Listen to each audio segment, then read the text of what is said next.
API Deck was launched in 2018. They're doing $50,000 a month today in revenue, up from 25,000 a month just a year ago. So 100% year-over-year growth, serving 75 customers, helping them to connect to APIs faster. They service over 100 connectors right now across 9 different categories like e-commerce or HR tools or CRM tools. They're net burn 30,000 per month right now, but they have plenty of cash. They're sitting on $1 million seed round raised last year with a cap between 10 and 15 million, and looking at raising more later this year as he goes and aims to build a decacorn. Hey folks, my guest today is GJ DeWild. He's a builder of directories, a second-time founder, and today co-founder and CEO of ApiDeck. He's interested in APIs, PLG, network effects, open source, and the developer experience. Again, you can follow along at apideck.com. They help developers build integrations faster. GJ, you ready to take us to the top? Yeah, definitely. Thanks for inviting me. You bet. So when you say help developers build integrations faster, it sounds like Zapier a bit. Is that the right way to think about you? Yeah, that's what many companies think, but we go actually one layer beneath that to really deliver the APIs bare metal, where you're able to tap into multiple API categories, where we actually take that standardization for us, and where we try to build a developer experience similar like you used to from Stripe, Twilio, and other API-first companies, and try to bring that to every SaaS API integration you're building.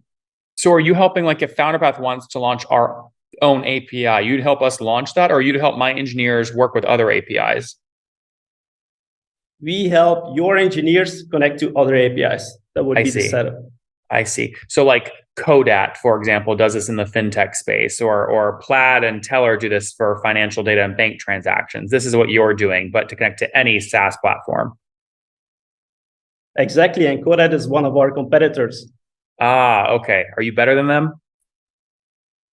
Definitely. We have another approach. I think they're trying to target a different segment. We're working really towards SaaS companies to handle different integration needs, not only to commerce data and accounting data, we go beyond that. So we try to be the holistic provider to solve your integration needs with one unified API player. And what are customers paying you on average per month? It's around 10K. Per month? Per month. No, sorry, that's per year. So it would be around 800, 900 in MRR. Okay. And what do you upsell against? Is it number of API connections launched, number of API calls per month? How do you price? Number of API calls is an important lever for us, but also the amount of unified APIs customers are using is an important one. And also why customers love us is the fact that we don't try to cap it based on the amount of customers that they're linking to integrations. So they're able to use our building blocks to build any integration workflow, and that really helps them solve a lot of different use cases. And how many customers do you have today? Currently, we have around 75 paying customers globally, and that ranges from pre-revenue companies to public companies even. That's amazing. So can I take 75 customers at $850 a month? You're doing about $64,000 a month in revenue? We're getting there, yeah. When can you actually initially start with another product, which is lower in ACV size. So it's a bit of a blend of the two. So are you, what's MRR today? Like 50,000? Around 50,000. Then we're going to be at 1 million ARR very soon. That's amazing. Can you hit 1 million ARR this year, you think? Yeah, definitely. Definitely. And if you're at $50,000 a month today, where were you exactly 1 year ago? We were at 1 year ago, we were at like 25K. Wow. So you've doubled over the past year. Have you done this bootstrapped or have you raised capital, GJ? We actually raised some funding from angels. We have a lot of VC interest, but we're actually trying to hit the right metrics first before actually putting the pedal to the metal and really putting rocket fuel and to get like the most market share. So at this point, we didn't raise VC money yet. How much did you raise from angels in what year? More than 1 million that I can say of. And you did that last year? Yeah, most of it we did last year. And was that on a safe and uncapped safe, or did it have a cap? It was capped to a certain amount, yeah. How do you negotiate the cap? 5 million, 10 million? It's actually larger than that. So we're really trying to build a high growth company. So we put it high enough to also make it work for the rest of the team and make sure that we can hit the right metrics and also can convert it at an advantage for us as the team. Oh, what's going on there, YouTube? Good to see you guys. Now imagine this. You love watching these interviews with SaaS founders, but imagine if we took all of the valuation data out from over 2,807 interviews I've done manually. Saves you a lot of time. Well, we've done this. We've built it into the beautiful interface inside of FounderPath. Check this out. I'll show you how you can access this in a second, but you log in, you connect your Stripe account, you see your valuation real time, you can see what it changed over the past 88 days, and even set goals for valuation this year. Now, the secret to valuation is there's many different ways to value a SaaS business. So the reason you're going to see 3 or 4 different valuations inside of your FounderPath dashboard, this is all free by the way, is because depending on who's doing the buying of your SaaS company, you're going to get a different valuation. A VC is going to pay a different valuation. Private equity firm is different. If you're going to do a minority sale, that's different. And if you sell the whole business, that's a different valuation. You can see all those when I hover over here. Right, so the teal is what a VC would pay, yellow is what private equity, and red is if you sold the whole thing outright. Now, what's cool about this is not built off random data. Again, you guys hear these interviews on YouTube. All these data are built from real-time valuation data points founders share with us on the show. So traction, 1.2 million, seed round, 3.7 raise, they sold 22% of their business. Go in here and filter by the event. Maybe you only want to see companies that have sold the whole business. Well, here are a bunch that have been acquired, the valuation and the multiple. Maybe you're going out right now and you're raising your seed round. Well, go in here and look at all this recent seed deals that went down, what they raised, what valuation they raised at, and what percent that they sold. There's never been a larger data set of SaaS valuations than what you can get now inside of FounderPath, and we're thrilled to bring it to you. All right, we're going to go back to the YouTube video here in a second, but if you want to check this tool out, if you want to jump in and sign up, you can check it out for free to get your valuation at this link, founderpath.com/products/valuations. Or if you go to founderpath.com and hover over products, click on get your valuation here, and go ahead and sign up to give it a whirl. Again, all that valuation data live right inside the platform. I hope to see you there. All right, let's jump back into the interview. When you say high, you mean something like 15 million?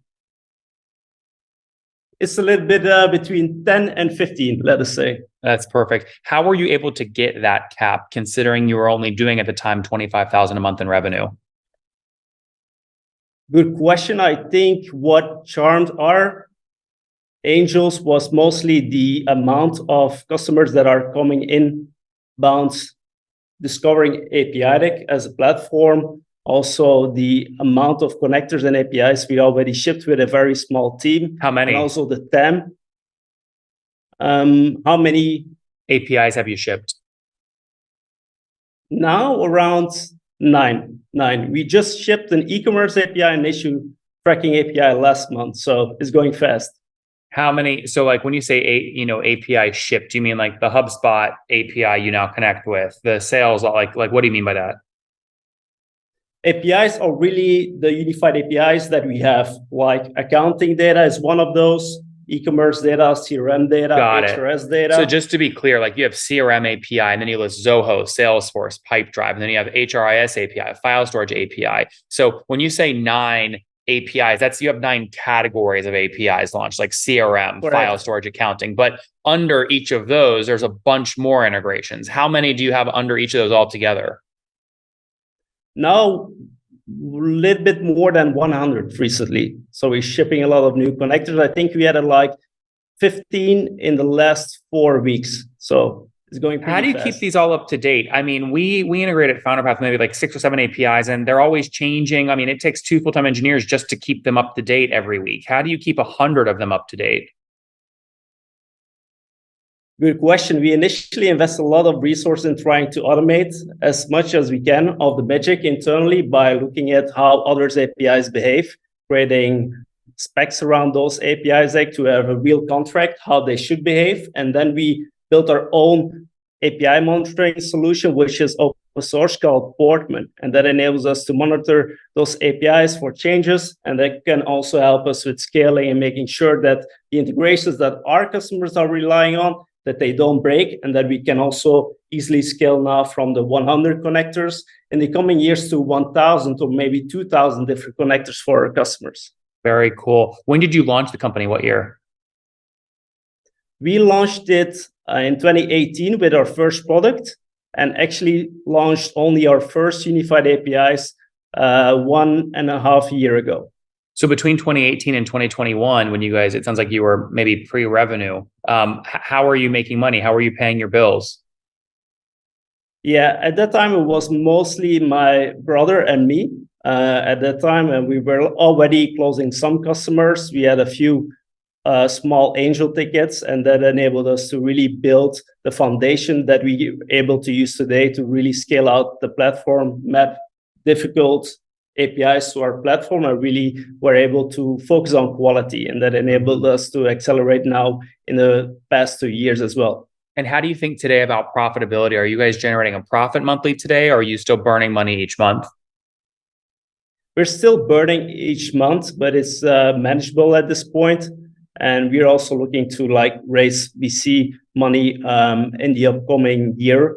So that's our target at this point, to make sure that we can really invest in the right things, that we can get the most market share, because this is really a tough problem for a lot of companies. The number of SaaS companies is exploding. I don't need to tell you, you're well experienced in the area, but that's also a large opportunity because everyone needs integrations. If you don't have integrations, you're dead in the water, and you need to integrate with larger platforms like NetSuite, Workday, but also Salesforce. And those companies are never going to integrate with you. And that's where you really can benefit from the power of unified APIs. So when you say you're still burning today, how much are you burning? What's net burn per month? I would say around 30K at this point. Does that make you nervous at all? No, not at all. We have a lot of great investors who are looking to do more. So no, not at all. So you mentioned you're maybe raising here later this year. How much are you targeting to raise? It really depends on the market environment. We don't know yet. It really depends. Mm-hmm. What would you value your company at today? You're doing $600,000 a year in ARR, growing 100% year over year. That's a great question. For me itself, I think we're building a decacorn. So that's my target, to really put a price on it. I really don't know at this point. All right. What's the team size today? How many folks full time? We have 10 full-time people on the team right now. And how many are engineers? I would say 90%. If I count my co-founder also as an engineer. So most of the people on the team are technical. They're doing daily customer support, which our customers also love. So we now recently added one commercial member to our team, and he's now focusing on making sure that we can do also more outbound, that really can have the great mix of having that PLG motion, but also with larger enterprise customers. Is that what you're betting on? I mean, how do you double, triple the company? Are you going to rely on an outbound model, or are you going to grow some other way? We really believe in doubling down our PLG approach. We do know that there's definitely a lot more opportunity outside of our inbound interest that we can generate. So doing outbound is still the right thing to do at this point. Yep. Let's say you go into this fundraising round and someone offers you $5 million at a $30 million valuation. Let's say you had also someone willing to pay you $30 million all cash upfront to acquire the whole company. Would you sell the company for $30 million all cash? Never. There's too much opportunity. He said this very quickly, which I love. All right, very cool. Let's wrap up here with the famous five, TJ. Number one, what's your favorite book? My favorite book is actually from the founder or CEO from Snowflake. I can't. Frank Slootman. It's a good one. What's the name again? Do you know it? I forget what the book's called, but his name is Frank Slootman, and the book is a blue book. Yeah. It's a good book.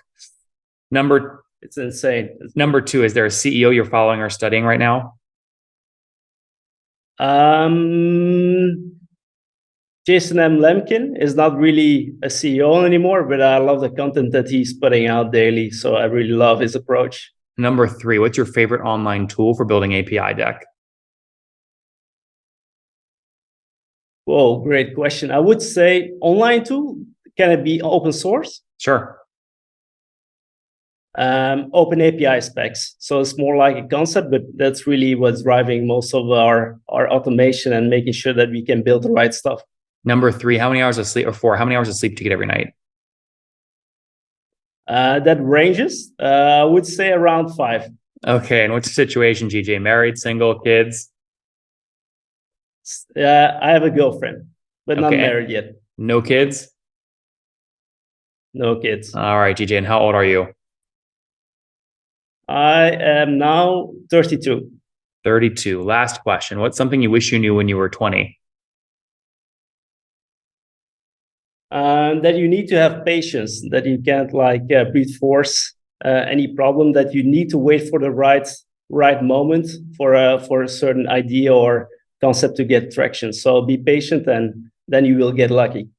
ApiDeck was launched in 2018. They're doing $50,000 a month today in revenue, up from $25,000 a month just a year ago. So 100% year-over-year growth, serving 75 customers, helping them to connect to APIs faster. They service over 100 connectors right now across 9 different categories like e-commerce or HR tools or CRM tools. They're net burn $30,000 per month right now, but they have plenty of cash. They're sitting on $1 million seed round raised last year with a cap between 10 and 15 million, and looking at raising more later this year as he goes and aims to build a decacorn. GJ, thanks for taking us to the top. Thank you. Thanks for the invite. Definitely loved the interview. One more thing before you go. We have a brand new show every Thursday at 1 p.m. Central. It's called Shark Tank for SaaS. We call it Deal or Bust. One founder comes on, 3 hungry buyers, they try and do a deal live, and the founder shares back-end dashboards, their expenses, their revenue, ARPU, CAC, LTV, you name it, they share it. And the buyers try and make a deal live. It is fun to watch every Thursday, 1 p.m. Central. Additionally, remember, these recorded founder interviews go live. We release them here on YouTube every day at 2 p.m. Central. To make sure you don't miss any of that, make sure you click the subscribe button below here on YouTube, the big red button, and then click the little bell notification to make sure you get notifications when we do go live. I wouldn't want you to miss breaking news in the SaaS world, whether it's an acquisition, a big fundraise, a big sale, a big profitability statement, or something else. I don't want you to miss it. Additionally, if you want to take this conversation deeper and further, we have by far the largest private Slack community for B2B SaaS founders. You want to get in there. We've probably talked about your tool if you're running a company, or your firm if you're investing. You can go in there and quickly search and see what people are saying. Sign up for that at nathanlatka.com/Slack. In the meantime, I'm hanging out with you here on YouTube. I'll be in the comments for the next 30 minutes. Feel free to let me know what you thought about this episode. And if you enjoyed it, click the thumbs up. We get a lot of haters that are mad at how aggressive I am on these shows, but I do it so that we can all learn. We have to counter those people. We got to push them away. Click the thumbs up below to counter them, and know that I appreciate your guys' support. All right, I'll be in the comments. See ya.